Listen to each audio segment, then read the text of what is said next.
Doubt can be present while you are exuding confidence, because it is your decision to go in spite of your doubt that makes your confidence bigger and so much more potent. It is not about being ready. It is not about being good at it. It is not about being the most skilled. It is about being the most willing, the most brave, the most courageous. Eventually, you're sitting in that same meeting and you're like, this doesn't feel that hard anymore. Welcome to The Art of Speaking Up, a podcast that helps professional women access the limitless potential that lies within them. I'm your host, Jessica Guzik, and my mission is to help you find that spark inside you that has the power to transform your career in ways you may not have thought possible. I'm so excited that you're here. And now, on to the show.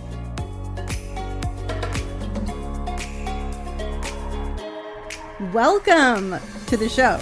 I am very excited about today's episode because this is part, I feel crazy saying this, but today's episode is part of a 6-part episode series on building confidence. I feel like a total nut / so excited to be doing this series on confidence that has 6 parts. The reason why it has 6 parts is because I knew I wanted to do a solo episode all about confidence. The last time that I did a solo episode on confidence was in the first season of the podcast. And since then, my views and my perspectives and my own confidence has changed and evolved and shifted and grown drastically. And I was outlining a new episode and thinking about what I wanted to share with you and what I wanted to include in that episode. And I just kept adding things and adding things and adding things. And I'm not very good at saving my ideas for later. Whenever I get more ideas than can fit in one episode, I tend to stretch it out. So we're going for 6 parts, baby. Hope you're excited. Welcome to the party. This is going to be a lot of fun and I think really helpful for you if you are on this journey of building confidence. So buckle up, get excited, and before I jump into part 1 and before I kind of walk you through all of the parts that are coming to get you excited, please come join me in the private Facebook group. That group is growing every day. I am in there live twice a week, sharing mindset information, helping you learn to harness your own thinking and your own perspective on yourself to progress faster in your career, sharing practical tips and tricks and advice for your professional evolution. And it's a wonderful place to connect with other women and to not be so alone in this journey. I know that listening to podcasts, as a podcast listener myself, it's very comforting. It can feel really good to just be alone in your room and press play. And I get that. That is needed. That is a need that I have, and I understand that so deeply. And as I've become a coach, deepened into my own coaching work and my own understanding of what drives actual sustainable change, actual growth and confidence, what I have come to in a very significant way is that we don't grow and build this confidence and have these changes. We don't do it alone. We can't do it in a vacuum. And so by joining communities, by becoming part of something, you're getting out of that aloneness, out of that isolation, right? And you're showing yourself that you belong, that you're part of this journey, that you're part of this community. So I would welcome you in the Facebook group. I would love for you to join me in there. I will link it below, or you can go on Facebook and just search The Art of Speaking Up. And I hope to see you there. And now we're talking about confidence, and I'm waving my hands in the air because this is one of my favorite topics. This is by far one of the most in-demand topics, that gets the most downloads on the podcast and the most interest from you all. And it makes sense. You're smart. You wanting confidence is deeply smart and insightful because it is the thing that is going to take your career forward. confidence, learning to feel strong, learning to like yourself, even with all your flaws and messiness, learning how to show up powerfully, learning how to feel powerful. All of that is way more powerful than any skill you will learn, any framework you will learn, any training you will attend. None of that stuff moves the needle in the same way that confidence does. And I'm so excited to take you through this 6-part series. I hope you're ready for it. I hope you're ready for it. So I'm going to quickly walk you through what the 6 parts are, and then I'm going to dive into today's part, which is the definition of confidence, my definition of confidence, how I work with this definition in my own life and my own evolution, because I am constantly evolving and constantly growing my own confidence, and how I work with my one-on-one clients. So part 1 is all about the definition of confidence, and I'm really also going to be distinguishing it from competence. And I think it's so easy to intermingle confidence with competence. They even sound the same. They even sound intermingled, right? So I'm going to be distinguishing those two from one another. And while they certainly impact each other, there's a relationship between confidence and competence. They're actually different things. They're separate. And in you seeing their separateness and acknowledging that, it will empower you to build confidence faster, because there is a really good chance that you're waiting to feel more competent until you really go after confidence with that belief and that inner fire. So that's what I'm going to be talking about in part 1. Part 2, I'm going to be talking about feelings and confidence, the relationship between feeling good and confidence, the relationship between feeling bad and confidence, because there is so much misconception around this. Confidence does not equal feeling good all the time. Sometimes confidence doesn't feel good. Sometimes building confidence doesn't feel good. And sometimes it does, but we have to understand that relationship, because if you're not in tune with how your own feelings interact with your own confidence building process, then it's really, really easy to get stuck or get in your own way, or even think that you're on the wrong path when things start to get hard. So that's part 2. Part 3, I'm walking you through my concept of confidence 1.0 versus confidence 2.0. And I'll share more when we get to that episode. Part 4, I'm walking you through the confidence cycle, which is how I approach my own confidence building and how I guide my clients and how I guide you through this in some of my content. Part 5, I'm going to be talking about misconceptions about confidence and what I see people thinking confidence is that is having them stay stuck. And part 6, I'm going to talk about the difference between building confidence alone versus with support, as part of a community, with a coach. If you're trying to figure out if you need help, this one will give you tons of insight into that. And those are the 6 parts. And I hope you're excited. And now we're going to get into part 1. Finally, are you pumped? I'm ready. Okay. So this is my definition of confidence, and I like it because it's worked really well in my life. And in my quest for building confidence, what I have personally struggled with most is the tension that I feel between wanting to push myself, go out of my comfort zone, show up big, show up bold, show up powerful, be strong. I feel a tension between that part and the part of me that wants to be gentle on myself and give myself space and allow room for learning and flaws and imperfection. And what I have come to is that both can exist together. There is room for both. There can be a wild, ambitious fire to be your best and grow into that powerful version of yourself that you know you are. And we can have patience with ourselves and gentleness, and we can be kind to ourselves. Both of those can exist together, and my definition of confidence has really allowed me to hold both of those, and it has allowed me to ride the ebbs and flows of feeling strong and having things go well and feeling really good versus feeling really crappy and being in a period of struggle and going through hard things. And with that, I'm going to walk you through my definition, which I feel so excited about. I feel so excited because it's at the core of so much of what I talk about on this show. So my definition of confidence is only 4 words. It is just 4 words.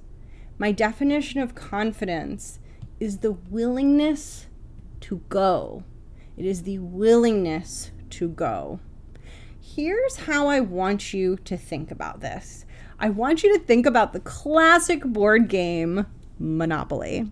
I don't know which piece was your favorite, but I do remember when I played Monopoly as a kid, we would fight over who got to be the hat. Everyone wanted to be the hat. No one wanted to be the dog, which is like so weird. I love dogs. But I'm sure you remember, if you've played Monopoly, when you're setting up the game, everyone chooses what piece they want to be, fight over the hat. I feel like there's also like a cute little iron. I was definitely the iron. My sister always got the hat. You know, when you have an older sibling, they always get what they want. But anyway, you take all the pieces and you line them up on the go, right? And you're sitting on go, and it is not until you roll the dice and move your piece into the board that you're in the game. And for me, confidence is when you step out of go and you get into the board. You get onto the board, into the game. You're part of the game. All confidence means is your willingness to be in a moment, whether that moment is a meeting, whether it's a job interview, whether it's you sitting at your desk about to hit send on an email that you feel afraid to send. It is about that moment, and it is about your willingness in the moment to go. Whatever go means in that moment. It could mean hitting send on the email. It could mean taking yourself off of mute when you're on a Zoom call. It could mean simply speaking and saying the thing that you need to say to the person across from you. For a lot of my clients, what that go means is saying, hey, during our next one-on-one, I wanted to have a conversation about my career progression.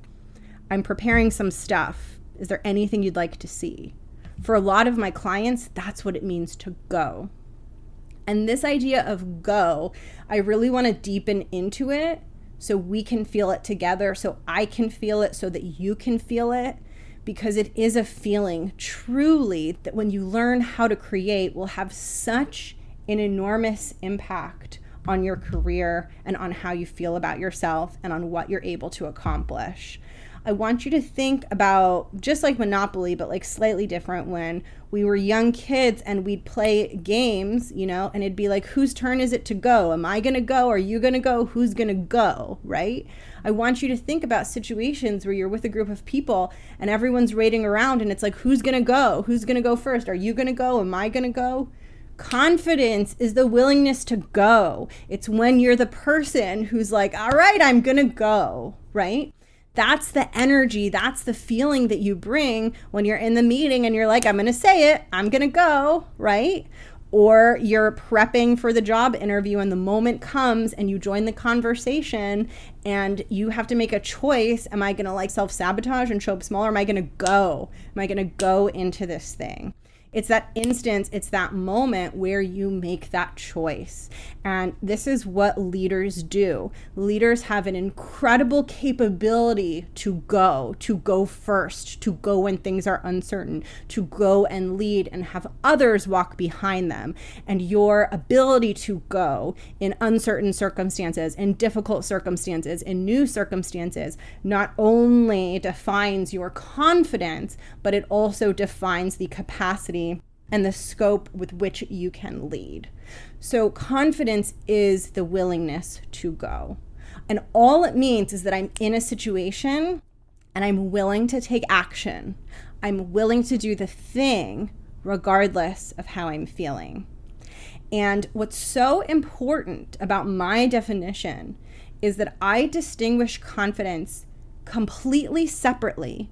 It is a completely separate thing from competence, and it is a completely separate thing from results. So you could feel wildly incompetent. You could be in a situation that you suck at. I have been in so many of those throughout my career. It is not the fact that you suck at it that defines your confidence. It is the fact that you are willing to go. You are willing to do it. That defines your confidence. And you can only ever get good at something and build that competence by being willing to go, by being willing to do it before you're good at it. And I think so often the mistake that gets made here is thinking that if I don't feel ready to go, and if I don't feel competent, then how can I go? How can I speak up? How can I do the thing? I'm not ready. That's where the confidence comes in. It requires far more confidence to be willing to go when you aren't the expert and you aren't the most senior person in the room and you aren't the one who's the best at it.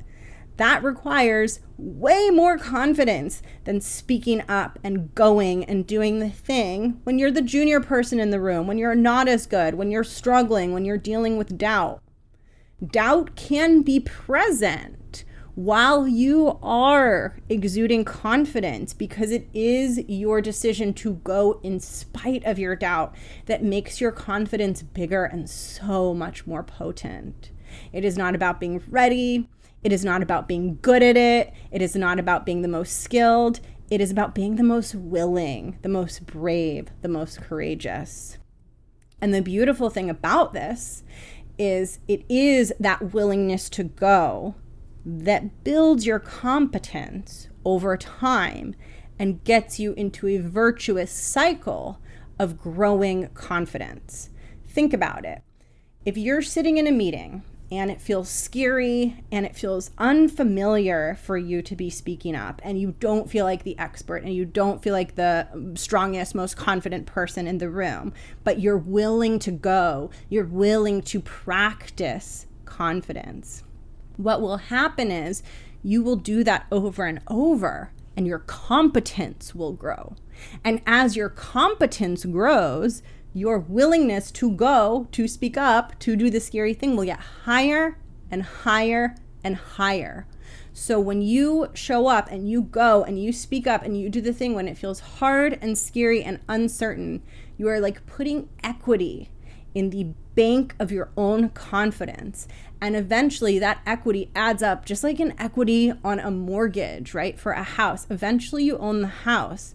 Eventually you're sitting in that same meeting and you're like, this doesn't feel that hard anymore. And that is the journey. And that competence that you build, doing it over and over and over, fuels your action and makes going easier. And now you are ready for the harder thing, the bigger room, the promotion, the next thing, right? Because the thing that used to be hard is easy. And now you need to harness fresh confidence for your next challenge, because now that this thing has become easy, you are now ready to move on to the next thing.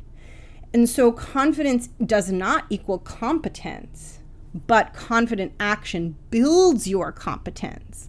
And as you build your competence, your confidence grows as well. And that's when you gain mastery, and that's when you become ready for the next thing. Confidence has nothing to do with the results that you get. You can make a fully confident and brave effort and spectacularly fail, or really not have the outcome you wanted. That contributed to your confidence just as much as the times when you got the outcome you wanted, because confidence is the willingness to go. And when you're willing to fail, you're willing to go. The more you're willing to fail, and the less scared you are of failure, the more that you're willing to go. So your confidence is directly correlated with your tolerance, your appetite, and your openness to failure. This is not what most of us want to hear. Most of us want to hear that confidence is all about feeling good, right? And I'm going to talk about this in part 5, misconceptions about confidence. But your confidence growth is directly correlated to your willingness to fail. And as you go, as you're willing to go, as you do the thing, and as you fail, your competence grows so much faster. In my theater journey, I've been studying comedy. I've been studying something called clowning, which is like this unstructured comedy where you just like get on stage and just, it's not like stand up really. You just got to do things and make the audience laugh. It's like improv, but with fewer rules and fewer structure. So it's way scarier. And the first thing we learned in order to build confidence on stage, like to have the courage to get up there, it is scary. It is terrifying, right? So to have the courage to do that, we went through class after class after class where we were just failing. And we were given exercises by our instructor that were literally designed to have us experience failure. And it was so fascinating to watch what happened with my classmates, to watch my own experience. But we went through like a bunch of classes that like didn't feel that good and like weren't satisfying. And we felt like we were doing it wrong and like it didn't feel good. It felt awful. It felt crappy. It wasn't like what we were imagining. And then all of a sudden, we did that over and over and over again. And like something shifted in the entire group where we were able to get on stage with so much honesty, so much courage, so much vulnerability, because we had been through so much failure that it was no longer scary, it no longer stung, we stopped avoiding it. So we were really willing to go. We were just willing to go in a way that we weren't before we experienced all that failure. And this is a really important question to ask yourself in your career, on your journey of building confidence. Ask yourself how much failure you're willing to tolerate.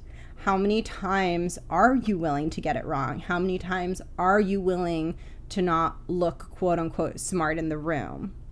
Because that will dictate your appetite for confidence. That will dictate your willingness to go. But it is through facing those quote unquote failures that you stop being so afraid of it.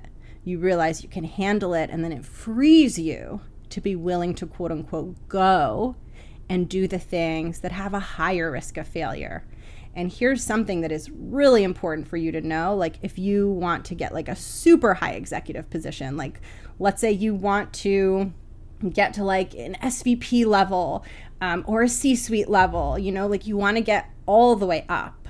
There's no way to get to those roles without at some point making a big leap, being willing to go, being confident enough to make a leap, knowing that you don't have 100% of the skills for the role, right? Knowing that there are places where you're going to mess up and fail. I know we have to like put on these perfect personas in a work environment, right? We all have to pretend like we're doing things perfectly, but let me tell you, people mess up, executives mess up, they mess up big. We don't always see it. I have seen it. And it's part of their growth. You can't have big impact and big evolution and big leaps in your career without that ever happening. And so it's really, really good to open yourself up to that now.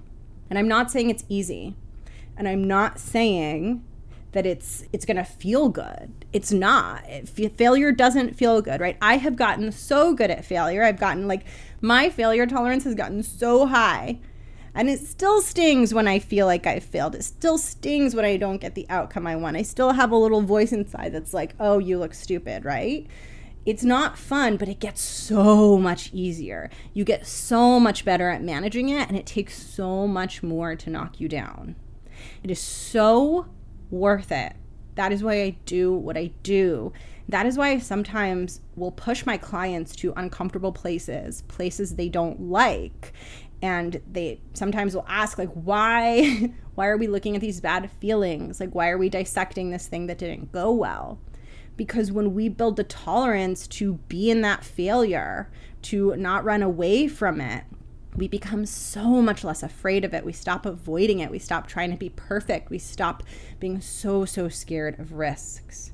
So confidence is just the willingness to go, even when you're not good, even when you're not ready, even when you're not the most competent, even when you know you're probably not going to get the results that you want, even when you fail, it's still adding to that bank of your confidence, still building that equity on that mortgage of confidence.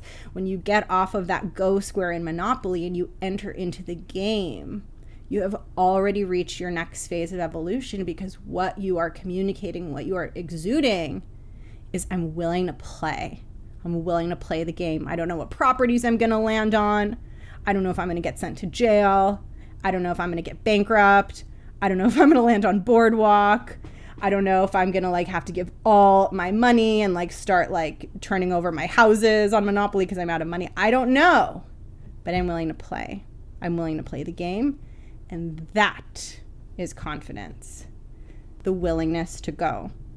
So ask yourself, how willing are you to go? Even when you're not ready, even when it's uncertain.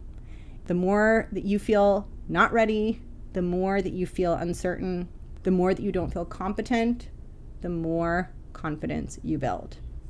That is part 1. And I am so excited to walk you through part 2, which is all about feelings and confidence, and separating feeling good versus feeling bad from confidence, because this is something that can really get you off track if you're not aware of the relationship between your feelings and your confidence. Thank you so, so much for tuning in. It is, as always, an honor to be in your ears. If you are ready to get support, and if you are ready to get very dedicated and serious and almost systematized about your journey of building confidence, I would love to invite you to work with me one-on-one. You can learn more about my one-on-one coaching program on my website, which I will link below. And if you're thinking of working together, make sure to book your free intro session with me before the end of the month, because my prices will be going up August 1st. But as long as you get your intro session booked before then, you will get in at my old rates. And I would be honored to connect with you and see if we are a fit to work together. I will drop the link below. You can learn more at jessguzikcoaching.com/coaching. I am so happy to have you tuning in. I am excited for you to listen to this series and hopefully shift your views on confidence. I kind of want to rock your world, so I can't wait to do that 5 more times. I will catch you in part 2. Have an amazing week, and we will talk soon. Bye.